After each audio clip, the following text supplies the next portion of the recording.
of Florence, a city of breathtaking beauty where art bloomed like nowhere else. But behind the shimmering gold of the Duomo and the sculpted marble of David, a darker truth simmered. The Medici family, master puppeteers of power, did not just build a dynasty, they forged it with steel, silk, and the bitter taste of banishment. For those who dared to defy them, or simply stood in their way, the magnificent gates of Florence became a one-way street out. Their lives, their fortunes, their very identities were stripped away, replaced by the crushing weight of exile. Their stories are not just tales of political chess, they are raw sagas of loss, rebellion, and desperate longing for home. Number 10. Giovan Battista Strozzi. Imagine the grandiosity of Florence in the mid-1500s, a city bristling with artistic brilliance yet simmering with hidden dissent. Giovan Battista Strozzi, a poet and humanist, moved within the sophisticated circles of Florentine society. He was born into the renowned Strozzi family, a name that struck fear into the hearts of the Medici, and for good reason. His cousin Filippo Strozzi the Younger had already led a significant rebellion against Cosimo I de' Medici, ending in defeat and Filippo's tragic death. The Medici, especially Cosimo I, possessed a long memory for slights and a sharp appetite for absolute control. Giovan Battista, despite his artistic inclinations, found himself caught in the suffocating web of Medici paranoia. He was a man of letters, not a soldier, yet his intellect and his family name made him a perceived threat. Giovan Battista was deeply involved in the intellectual life of Florence, frequenting literary academies and discussions, including the famed Accademia Fiorentina. This academy, though ostensibly focused on arts and sciences, often became a subtle forum for political discourse where veiled criticisms of the Medici regime could be exchanged among like-minded individuals. Cosimo I, always vigilant, viewed such gatherings with suspicion, understanding that intellectual independence could easily morph into political opposition. The exact trigger for Giovan Battista's exile is not a single dramatic event like a failed coup. Instead, it was a slow, deliberate tightening of the Medici's grip. Cosimo I consolidated his power relentlessly. He established a vast network of spies and informants, ensuring that no whisper of disloyalty escaped his notice. For someone with the Strozzi name, merely existing in Florence became an act of defiance in the eyes of the Duke. Giovan Battista was known for his sharp wit and his refusal to fully conform to the expectations of a subservient courtier. He had a reputation for an independent spirit, a trait that Cosimo I found intolerable in those who were not fully devoted to his rule. The blow came in the form of official exclusion. In 1553, Giovan Battista Strozzi was banished from Florence by order of Cosimo I.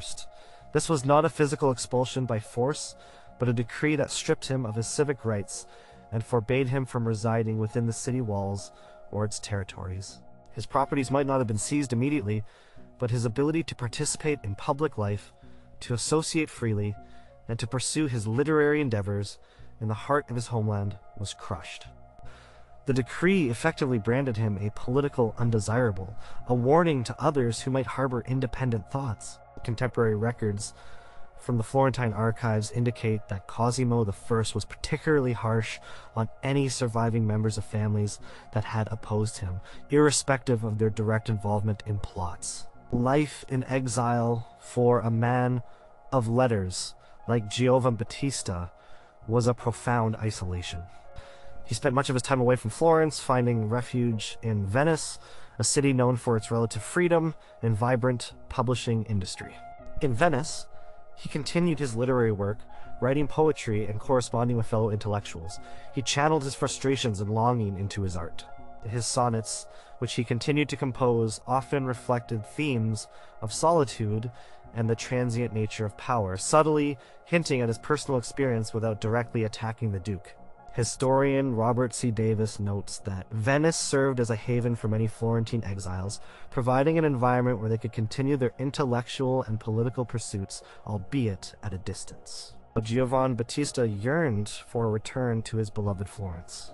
He tried through various intermediaries to gain a pardon from Cosimo I, but the Duke was unyielding.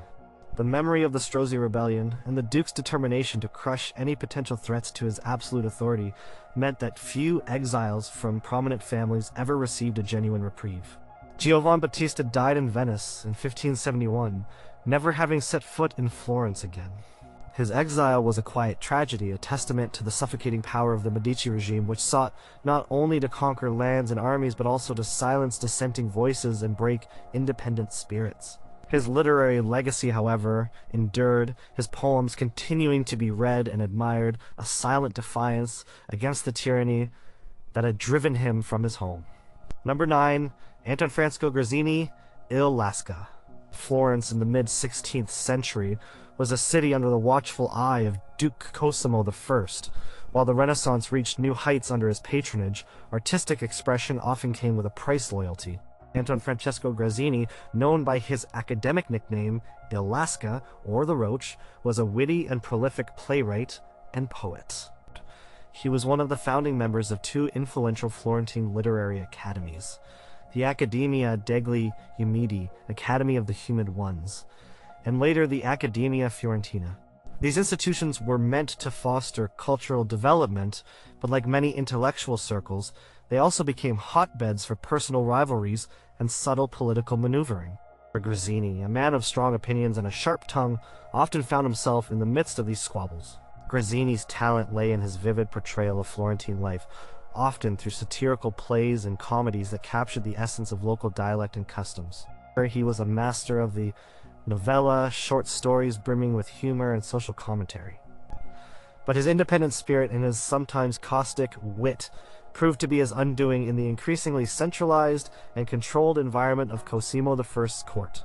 Cosimo, while a patron of the arts, demanded absolute subservience from his subjects, especially from those who wielded the power of words. He preferred artists who glorified his rule, not those who might subtly mock societal norms or, worse, hint at dissatisfaction with the political order. The immediate trigger for Grazzini's exile was not a grand political conspiracy, but a series of escalating conflicts within the Accademia Fiorentina. Grazzini was known for his quarrels with other academicians, including figures like Pierfrancesco Gambulari, who held more favor with the Duke. Grazzini's strong personality and his refusal to compromise his artistic vision or his opinions led to a series of bitter disputes. He was accused of insubordination, of speaking ill of others, and perhaps most damningly, of failing to show proper deference to the Duke's appointed officials within the Academy.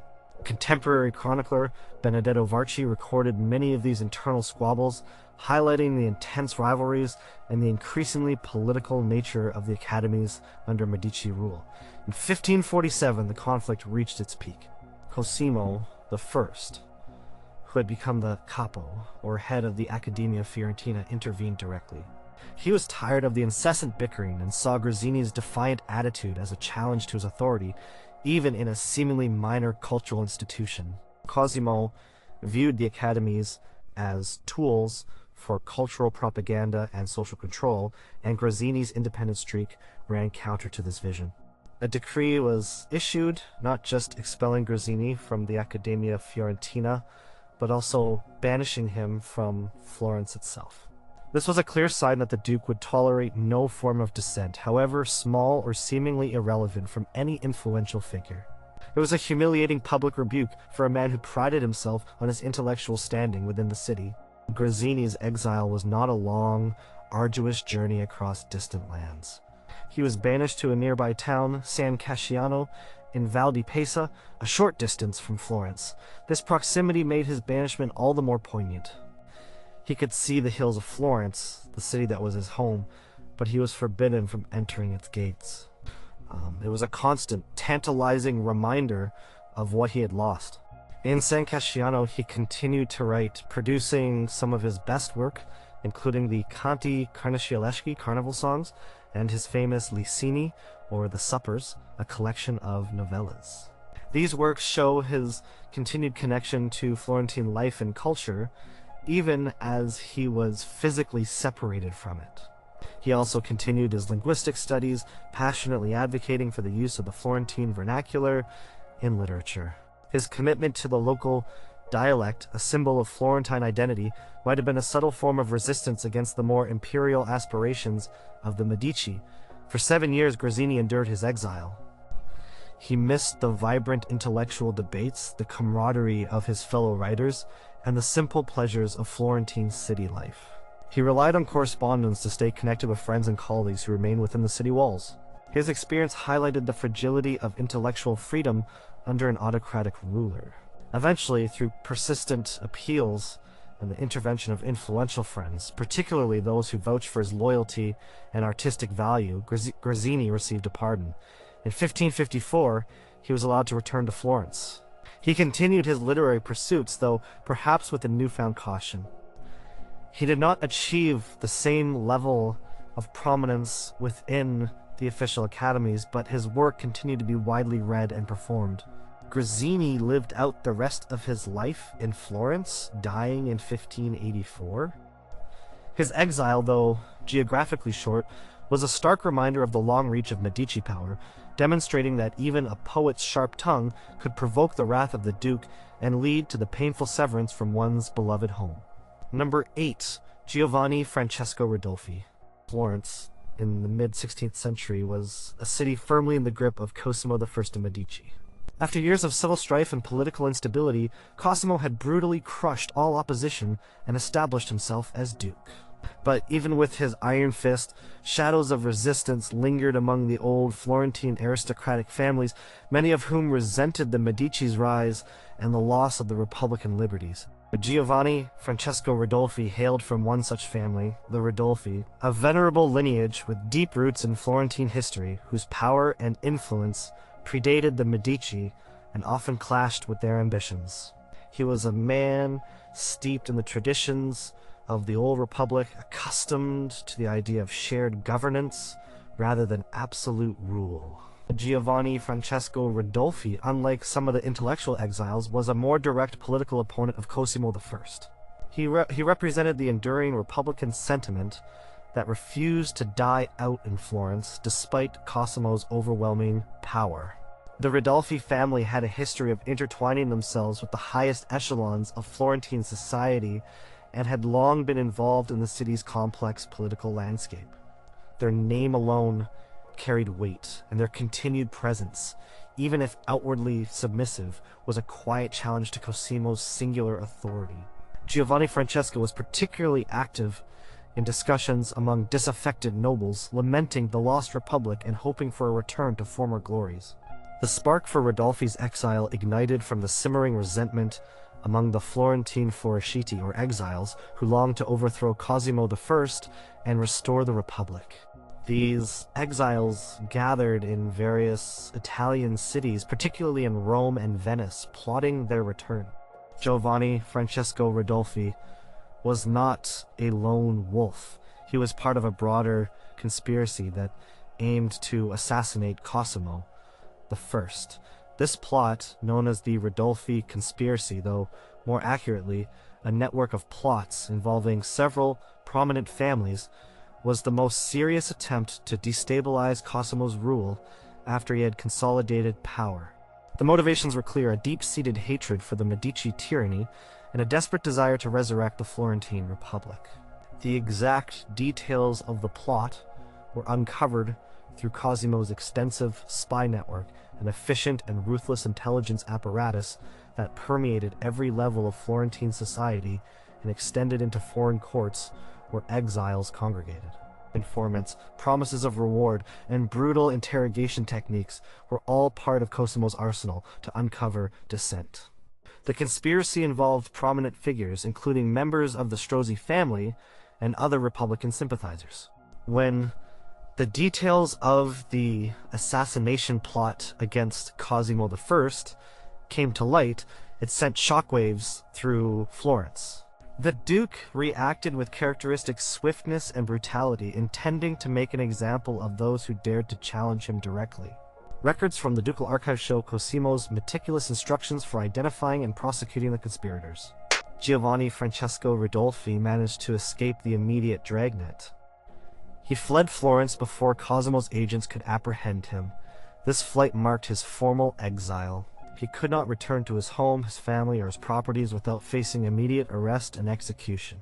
His lands and assets within Florentine territory were immediately confiscated by the ducal treasury, a standard Medici punishment for those involved in plots against their rule. This confiscation not only deprived the exile of resources, but also served as a stark warning to their remaining family members and associates. Life in exile for Giovan Ridolfi was a continuous struggle. He joined the ranks of the Florentine Fuoriusciti, dedicating himself to the cause of overthrowing the Medici. He resided in various Italian cities, notably Venice and Rome, always under the watchful eye of Cosimo's agents.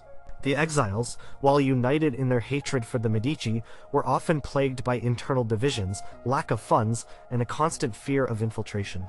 They sought foreign allies, appealing to powerful European monarchs to support their cause, but finding such support was difficult.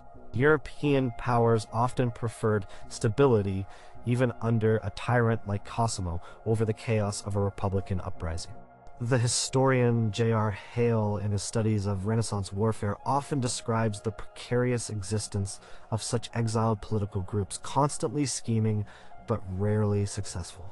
Antonfrancesco Ridolfi never achieved his goal of returning to a Republican Florence. The Medici regime, under Cosimo I, proved too strong, too ruthless, and too well organized for the fractured and often poorly funded exile community. He spent the rest of his life as a political refugee, always looking back at his beloved city, but forever barred from it. The exact date and circumstances of his death in exile are not as well documented as his escape, a testament to the fact that for many exiles, their lives after banishment became a blurred existence on the fringes of power.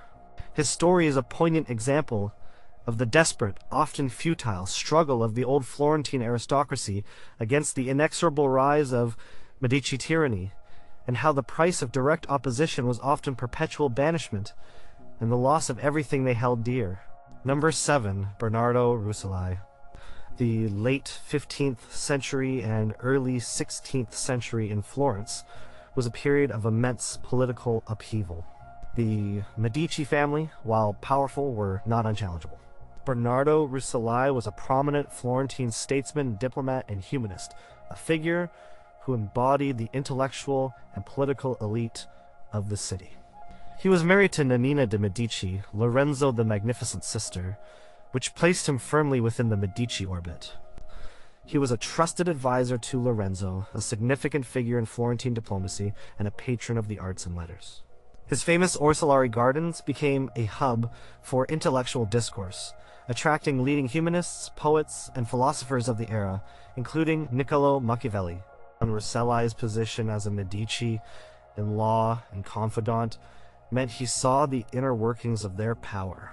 However, his strong Republican convictions and his belief in a balanced government often put him at odds with the increasingly autocratic tendencies of the later Medici generations. After the death of Lorenzo the Magnificent, his son Piero de' Medici, often called Piero the Unfortunate, proved to be a far less capable ruler. While Piero's arrogance and misjudgments, particularly his disastrous capitulation to King Charles VIII of France in 1494, led to the swift and violent expulsion of the Medici from Florence. When the Medici were driven out in 1494, a new Florentine Republic was established, infused with the fervent, puritanical spirit of Girolamo Savonarola. Bernardo Rucellai, despite his family ties to the Medici, aligned himself with the new Republican government. He had always harbored Republican sympathies and saw the Medici's ouster as an opportunity to restore Florence's traditional liberties. He actively participated in the new government, holding various important offices. This was a crucial period where loyalties shifted and Florentines had to choose between the old Medici order and the new Republican ideal. Historical accounts from chroniclers like Francesco Guicciardini detail the chaos and realignments of this period. However, the republic that followed the Medici's expulsion was far from stable. It was plagued by internal divisions and external threats. When the Medici eventually returned to power in 1512, supported by papal and Spanish forces, a brutal crackdown followed. Bernardo Rucellai, who had served the Republic faithfully, found himself in a precarious position. Although he was a Medici relative, his active participation in the Republican government and his publicly stated Republican ideals made him suspect in the eyes of the returning Medici, particularly the ambitious Cardinal Giovan de' Medici, who would soon become Pope Leo X. Bernardo Rucellai was not physically exiled from Florence by force, nor was he immediately imprisoned. Instead, he was politically sidelined and effectively banished from public life. The Medici, under Cardinal Giovan, systematically purged the Republican government, removing officials who had served the Republic and replacing them with loyalists. Rucellai, despite his past connections, was deemed too independent and too strongly associated with the Republican era. He was forced to retire from public office and retreated to his villa outside Florence. This was a form of internal exile, where he remained physically present near the city, but was politically isolated, his influence negated, and his public service effectively ended by the Medici's return to power.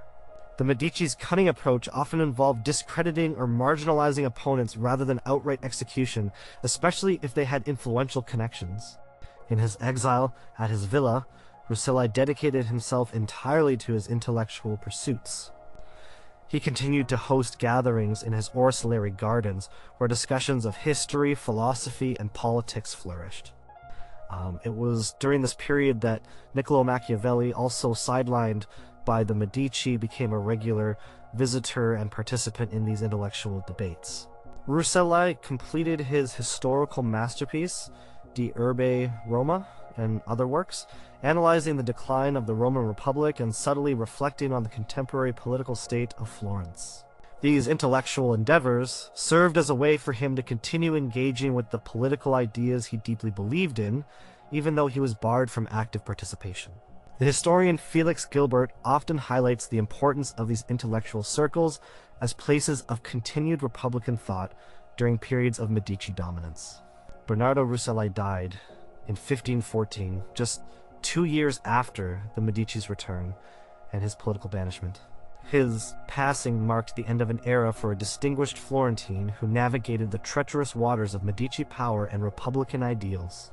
His story is a nuanced example of exile, not one of dramatic flight, but of a quiet, enforced withdrawal from public life, where a man of immense talent and influence was effectively silenced by the re-establishment of Medici authority. His legacy, however, lived on through his writings and the intellectual ferment he fostered, inspiring generations of Florentine thinkers even as the Medici cemented their rule. Number 6, Girolamo Benivieni. Florence at the turn of the 16th century was a cauldron of contrasting forces. The Renaissance's embrace of humanism clashed with the fervent religious zeal inspired by a Dominican friar. Girolamo Benivieni was a celebrated Florentine poet and humanist, admired for his lyrical verses and his deep philosophical interests. He was a close friend and intellectual companion of Giovanni Pico della Mirandola, one of the most brilliant minds of the Renaissance, and a prominent member of the Neoplatonic circle that flourished under Lorenzo the Magnificent. Benivieni's early works reflected the beauty and classical ideals of the era, but his path took a dramatic turn under the influence of a fiery preacher. The spark that dramatically altered Benivieni's life, and indeed the course of Florentine history, was the arrival and meteoric rise of Girolamo Savonarola. Savonarola, a Dominican friar, preached against the perceived corruption of the church and the moral decay of Florence, captivating the city with his apocalyptic sermons.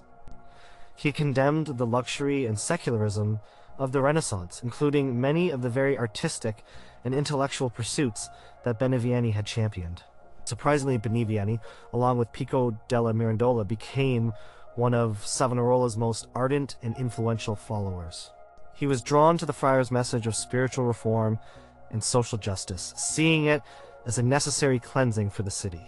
When the Medici were expelled from Florence in 1494, largely due to Piero the Unfortunate's missteps and Savonarola's prophetic influence, the friar effectively became the spiritual and political leader of the new Florentine Republic. Benivieni, now a devoted pignon or weeper, as Savonarola's followers were called, used his poetic talents to further the friar's cause. He wrote hymns and songs promoting Savonarola's message, contributing to the radical religious atmosphere that swept through Florence during this period. He participated in the Bonfire of the Vanities, where secular objects and art were publicly burned, a stark contrast to the humanism he once embraced. This active and public support for Savonarola placed him squarely in opposition to the Medici and their allies. The fall of Savonarola in 1498 was brutal and swift. He was excommunicated by the Pope, lost support within Florence, and was eventually arrested, tortured, and executed as a heretic. His death opened the door for a period of political instability in Florence, as different factions vied for control. The Republic struggled on for nearly 3 decades, but the memory of Savonarola and the fervor of his followers never truly faded. The Medici, who eventually returned to power in 1512, and then again definitively in 1530 after the devastating siege of Florence, viewed any lingering Republican or Savonarolan sympathies with extreme suspicion. They remembered Benivieni's prominent role in the Piagnone movement. Girolamo Benivieni was not directly exiled in the immediate aftermath of Savonarola's execution in 1498. The Republic, though unstable, was still in power, and he managed to navigate the political shifts. However, his strong association with the friar made him a marked man. When the Medici returned in 1512, Benivieni's position became precarious. He was effectively ostracized from mainstream Florentine society and governmental affairs. But the most severe blow came after the final return of the Medici in 1530, following the siege of Florence and the definitive end of the Republic. Cosimo I, who eventually became Duke, was determined to crush any remaining Republican or Savonarolan elements. Benivieni, a prominent living symbol of the Piagnone movement, became a target. While no single decree of formal, permanent exile from Florence is widely documented for Benivieni as a forced departure, he certainly faced severe persecution and was forced into a life of political and social isolation. His works were viewed with suspicion, and he was effectively stripped of his influence and public standing. He was forced to retreat from the public eye, often residing in seclusion or moving between various smaller Tuscan towns, away from the watchful eyes of the Medici. This constituted a form of internal exile, where he was barred from active participation in Florentine life and intellectual circles. Historical accounts suggest that he lived in a state of constant apprehension, carefully avoiding any actions that might provoke the Medici's wrath. Girolamo Benivieni spent his later years in this state of quiet banishment, reflecting on his life and his strong faith. He continued to write, but his literary output focused more on religious and contemplative themes, a stark contrast to his earlier humanist poetry. He became a living testament to the enduring impact of Savonarola's legacy and the Medici's determination to erase any remnants of Republican and reformist ideals. He died in Florence in 1542, but his final decades were marked by a profound sense of loss and isolation, a life lived under the shadow of a powerful regime that had little tolerance for the fervor of a religious movement that had once challenged its very existence. His story demonstrates how political exile could manifest not just as physical removal, but as a deliberate and agonizing severance from one's civic and intellectual identity. Number 5, Francesco Guicciardini. Florence, in the early 16th century, was a city grappling with its identity, caught between its Republican past and the persistent gravitational pull of Medici power. Francesco Guicciardini was one of the era's most astute and influential statesmen, a brilliant diplomat, and a historian whose insights into power and politics rivaled those of his contemporary Niccolò Machiavelli. Born into a prominent Florentine family, he held numerous high-ranking offices within the Florentine Republic, serving as ambassador, governor, and advisor. He was deeply involved in the intricate political machinations that characterized the age, often navigating a complex relationship with the Medici family. Guicciardini was a pragmatist, a man who understood the realities of power. He served the Florentine Republic faithfully during the periods when the Medici were exiled, but he was also willing to work with the Medici when they returned, believing that stability was paramount even if it meant compromising on Republican ideals. He held important positions under the Medici popes Leo X and Clement VII, serving as governor of various papal territories and commanding papal armies. His career demonstrates the often conflicted loyalties of Florentine elites during this tumultuous period, where survival often meant shifting alliances. The decisive turning point that led to Guicciardini's effective exile was the devastating siege of Florence in 1529 to 1530. This siege represented the final, brutal struggle for the Florentine Republic against the combined forces of Pope Clement VII, a Medici, and Holy Roman Emperor Charles V. Guicciardini was a key figure in the Republican defense, trying to negotiate a peaceful resolution, but ultimately he found himself on the losing side. The Republic, after a heroic and desperate resistance, finally fell to the imperial forces. This defeat marked the definitive end of Florentine republicanism and the permanent re-establishment of Medici rule, now with the added weight of imperial backing. When the Medici returned to power in 1530, their rule was more absolute than ever before. Alessandro de' Medici was installed as the first Duke of Florence. For someone like Guicciardini, who had played a prominent role in the defeated Republic, his position became untenable. Although he had attempted to mediate and was not directly involved in the most radical anti-Medici factions, his service to the Republic made him suspect. The new Medici regime was determined to purge the government of anyone who might harbor Republican sympathies or who possessed too much independent influence. Francesco Guicciardini was not formally banished from Florence with a decree of exile that forced him to flee the city. Instead, his banishment was a political and social one. He was systematically excluded from any positions of power or influence within the new ducal government. His vast experience and political acumen were no longer required or desired. He was forced to retire to his villa in Arcetri just outside Florence. This was a polite yet firm dismissal from public life, a clear signal that his services were no longer needed and his presence in the highest echelons of power was unwelcome. He was effectively sidelined, living in a gilded cage, observing the political landscape from afar, but powerless to shape it. The Medici, now firmly in control, had no need for independent minds who might question their authority. In his forced retirement, Guicciardini dedicated himself to his most enduring legacy, his History of Italy. This monumental work, spanning decades of Italian history, is a masterpiece of political analysis and a testament to his profound understanding of human nature and the forces that shape nations. It was during this period of effective exile that he reflected on the complexities of power, the fallibility of leaders, and the tragic course of events that had led to the subjugation of Florence. His historical work became a form of intellectual resistance, a way to process and record the events he had witnessed, offering a subtle critique of the new order. The Florentine archives contain numerous letters from Guicciardini during this period expressing his frustrations and his intellectual pursuits. Francesco Guicciardini died in 1540 at his villa in Arcetri, never having returned to public life in Florence. His story exemplifies a different kind of exile, not a dramatic flight, but a profound and forced withdrawal from the very sphere where he had excelled. His banishment from power, though gentle in its execution compared to others, was a bitter pill for a man who had dedicated his life to statesmanship.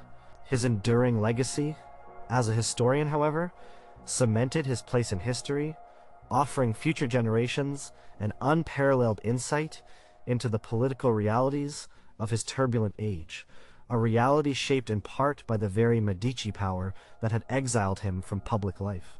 Number 4. Lorenzo Strozzi. Florence in the mid-16th century was a city under the iron rule of Duke Cosimo I de' Medici, who had ruthlessly consolidated his power after the fall of the Republic. The Strozzi family, one of Florence's most ancient and powerful banking families, had long been rivals of the Medici. Lorenzo Strozzi was the son of Filippo Strozzi the Younger, a man whose rebellion against Cosimo I had ended in tragic defeat and death. Lorenzo, along with his brothers, inherited not just the immense wealth of their family but also the dangerous legacy of opposition to the Medici. From a young age, Lorenzo was steeped in the politics of exile and the desperate longing for a return to a republican Florence. Lorenzo's family, particularly his father Filippo, had been deeply involved in the efforts to resist the Medici's consolidation of power after the siege of Florence and the installation of Alessandro de' Medici as duke. After Alessandro's assassination in 1537, the Strozzi family saw a new opportunity to restore the Republic by challenging Cosimo I's claim to the duchy. Filippo Strozzi the Younger, along with other prominent exiles, gathered an army to confront Cosimo's forces. This conflict, which culminated in the Battle of Montemerlo in 1537, was a decisive moment in Florentine history, solidifying Cosimo's rule. The spark that led to Lorenzo Strozzi's permanent exile was the catastrophic defeat of the anti-Medici forces at Montemerlo. His father, Filippo, was captured and later died in Medici custody, a death widely believed to be an assassination disguised as suicide. With the defeat, Cosimo I unleashed a brutal crackdown on all remaining Republican sympathizers and their families. The Strozzi family, as the leaders of the rebellion, bore the brunt of his wrath. Many members of the family were imprisoned, executed, or forced into permanent banishment. For Lorenzo, his father's defeat and death meant there was no possibility of remaining in Florence. Lorenzo Strozzi fled Florence immediately after the defeat at Montemerlo, embarking on a life of perpetual exile. He joined the ranks of the Florentine Fuoriusciti, the exiled community that dispersed across Europe, particularly in France, Venice, and Rome. His family's vast wealth, though partially confiscated by Cosimo I, provided him with some resources, but life in exile was always precarious. He was under constant surveillance by Medici spies, and he faced the challenges of maintaining influence and supporting the Republican cause from afar. The Florentine ducal archives contain numerous intelligence reports detailing the activities of the Strozzi exiles abroad. Lorenzo Strozzi spent much of his exile in France, where he was welcomed by the French court, which often saw the anti-Medici exiles as useful pawns in their geopolitical struggles against the Holy Roman Empire and the Pope. He served as a military commander in the French service, participating in various campaigns. Despite his military career, his heart remained in Florence, and he never abandoned the dream of restoring the Republic. He continued to correspond with other exiles, to strategize, and to seek support for new efforts to overthrow Cosimo I. His sister Luisa Strozzi, whose suspicious death in exile in Venice is often attributed to Medici poisoning, also became a symbol of the family's tragic fate. Lorenzo Strozzi died in exile in France in 1571, never having achieved his ultimate goal of returning to a republican Florence. His death marked the effective end of the Strozzi family's direct military challenge to the Medici. His life in exile was a testament to the enduring resistance against the Medici and the high price paid by those who dared to defy them. He embodied the long-standing animosity between two of Florence's most powerful families, an animosity that only ended with the complete subjugation of the Strozzi and the triumph of the Medici dynasty. His story is a powerful reminder of the relentless nature of Medici power and the tragic fate of those who dedicated their lives to fighting against it. Number 3, Filippo Strozzi the Younger. Florence, in the early 16th century, was a city oscillating between the lingering dream of a republic and the re-establishment of Medici power.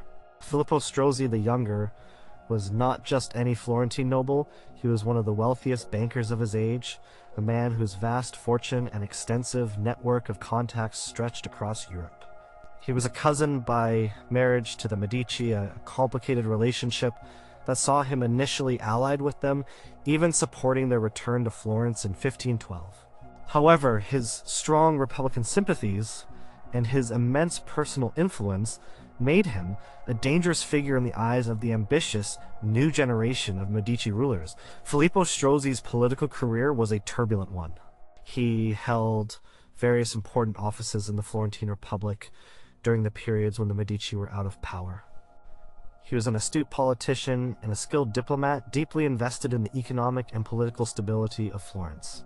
But as the Medici consolidated their power, particularly under the papal influence of Leo X and Clement VII, Filippo found himself increasingly at odds with their autocratic tendencies. He yearned for the traditional liberties of the Republic, a stark contrast to the burgeoning ducal rule the Medici sought to impose. The spark that ultimately led to Filippo Strozzi's direct opposition, and his tragic end was the definitive re-establishment of Medici rule in Florence after the siege of 1530. The Holy Roman Emperor Charles V, at the urging of Pope Clement VII a Medici, brutally crushed the Florentine Republic. Alessandro de' Medici, an illegitimate but recognized member of the family, was installed as the first Duke of Florence. Filippo Strozzi, initially attempting to work within the new framework, quickly became disillusioned by Alessandro's tyrannical rule and his oppressive policies. He witnessed the erosion of Florentine liberties and the increasing brutality of the new regime. He publicly expressed his dismay and fear for Florence's future. Filippo Strozzi chose to flee Florence in 1535, effectively exiling himself from the city he loved rather than endure Alessandro's tyranny. This was a clear act of defiance, a direct challenge from the most powerful man in Florence after the Duke himself. He went to Rome, then to France, openly advocating for the restoration of the Republic and plotting against Alessandro. This act of self-imposed exile transformed him from a disgruntled noble into the de facto leader of the Florentine Fuoriusciti, the exiles who dreamt of overthrowing the Medici. He rallied support, pledged his vast fortune, and began to assemble an army of fellow exiles and mercenaries. The dramatic climax of Filippo Strozzi's life in exile came in 1537 following the assassination of Duke Alessandro de' Medici.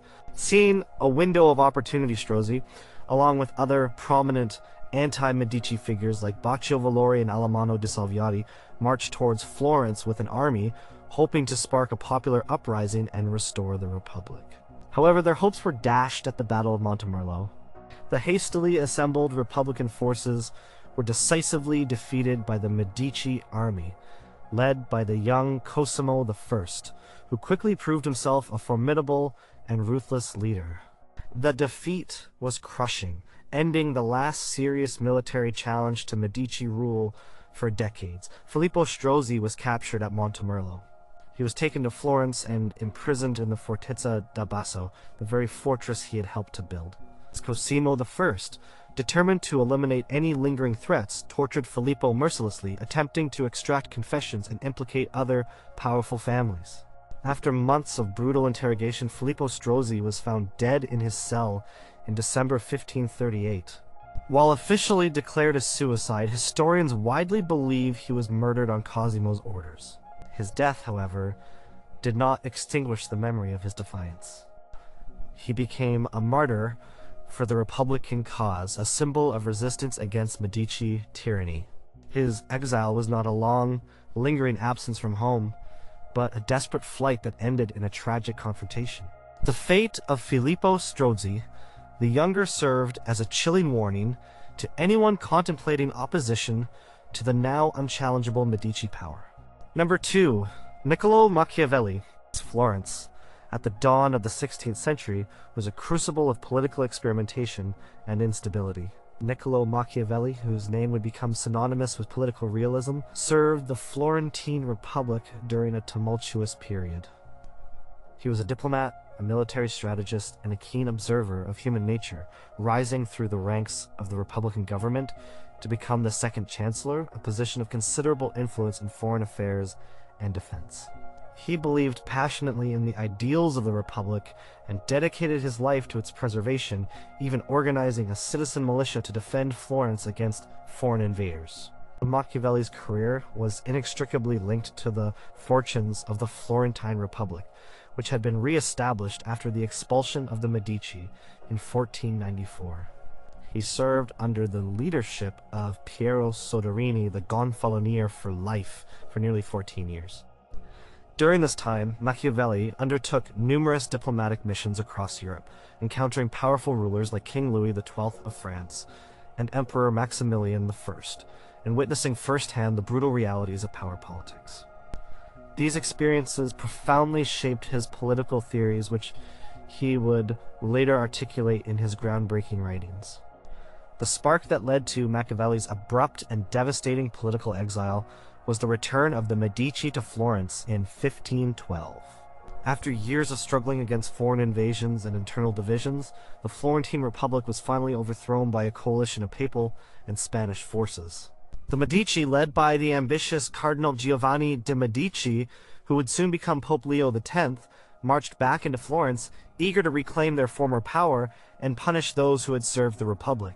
This marked the definitive end of the Republican experiment for over a decade.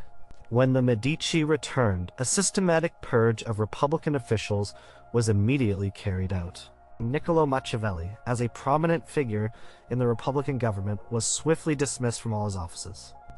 He was accused of conspiracy against the Medici, though there was little evidence to support these claims. In 1513, he was arrested, imprisoned, and even tortured on the rack, a brutal interrogation method designed to extract confessions. Despite the torment, he maintained his innocence. The Medici, perhaps seeing him as less of a direct threat than a symbol of the old regime, eventually released him from prison. Upon his release, Machiavelli was banished from Florence.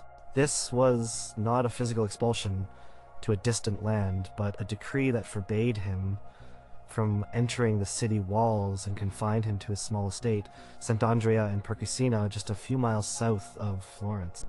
For a man who lived and breathed politics, this banishment from the public sphere was a cruel and isolating fate. He was effectively exiled from the very world that had defined his life and intellect. His property was not confiscated, but his career was over, his influence gone. The records from the Florentine archives clearly show the termination of his public service and his subsequent financial difficulties. In his enforced retirement, Machiavelli channeled his frustrations and his vast political knowledge into writing. This period of political exile ironically proved to be his most productive and historically significant. It was at Sant'Andrea that he penned his masterpieces, The Prince, a controversial treatise on political power, and Discourses on Livy, a profound exploration of republicanism and historical lessons. He described his daily routine in a famous letter to his friend Francesco Vittori, detailing his mundane farming activities by day and his intellectual pursuits by night, donning courtly robes to commune with ancient philosophers and statesmen. He desperately longed for a return to public service, writing letters to the Medici and dedicating The Prince to Lorenzo de' Medici, hoping to gain their favor. Niccolò Machiavelli briefly returned to political life in Florence in the late 1520s during another period of Republican revival, but his hopes were once again dashed.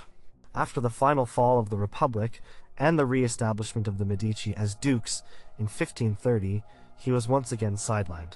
He died in 1527 before the final Medici triumph, never having fully regained his former political standing or seeing a stable republic in Florence. His exile, a period of profound personal hardship, became the catalyst for some of the most influential political thought in history, a testament to the enduring power of ideas even in the face of brutal political reality. Number 1. Piero Soderini. Florence in the late 15th and early 16th centuries was a city that constantly wrestled with its desire for republican liberty and the powerful gravitational pull of the Medici family. Piero Soderini emerged as a pivotal figure during one of Florence's last attempts at self-governance.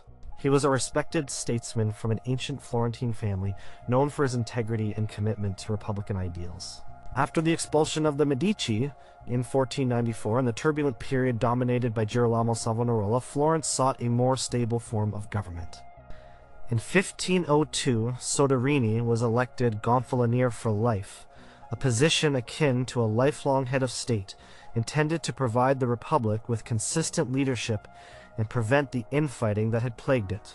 Soderini's tenure as Gonfalonier was marked by efforts to strengthen the Republic and assert its independence both from foreign powers and from internal factions. He reformed the Florentine militia, famously advised by Niccolò Machiavelli, believing that a citizen army was essential for true liberty.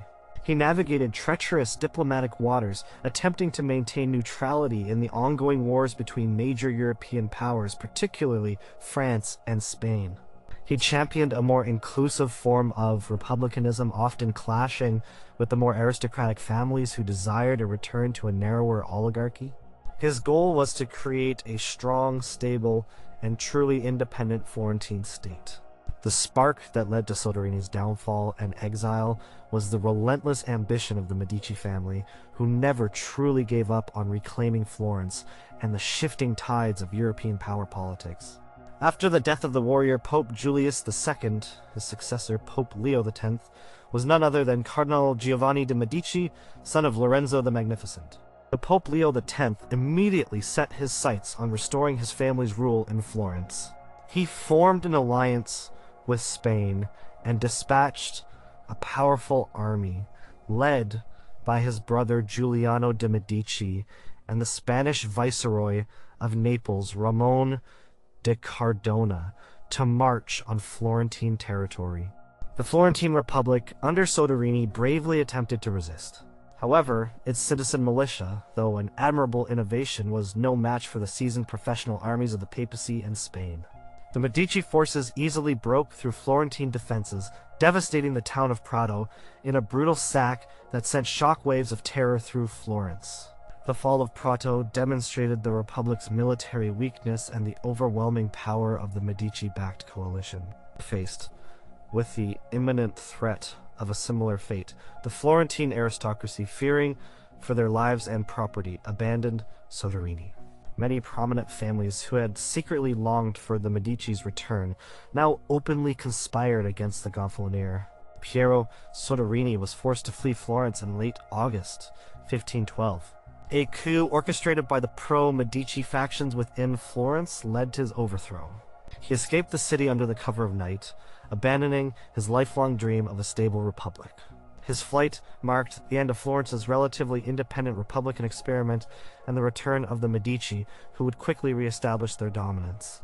The Florentine archives confirm the swift change in government and the decree of banishment issued against Soderini, stripping him of all his honors and property.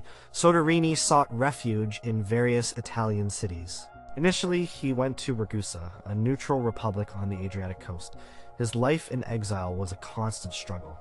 He longed for Florence, for the chance to return and see his beloved republic restored.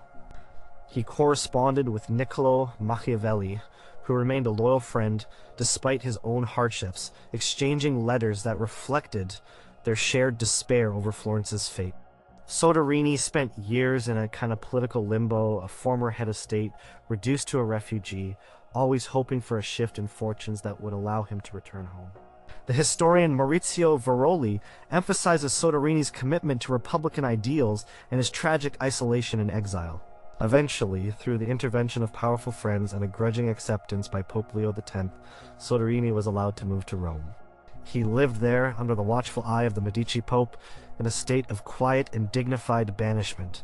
He died in Rome in 1522, never having returned to Florence.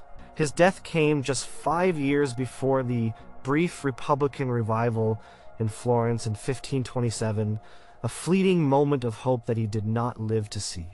Piero Soderini's exile is a powerful story of a committed Republican who is ultimately overwhelmed by the relentless ambition of the Medici and the harsh realities of power politics in Renaissance Italy, condemned to die far from the city he had so diligently tried to serve and protect.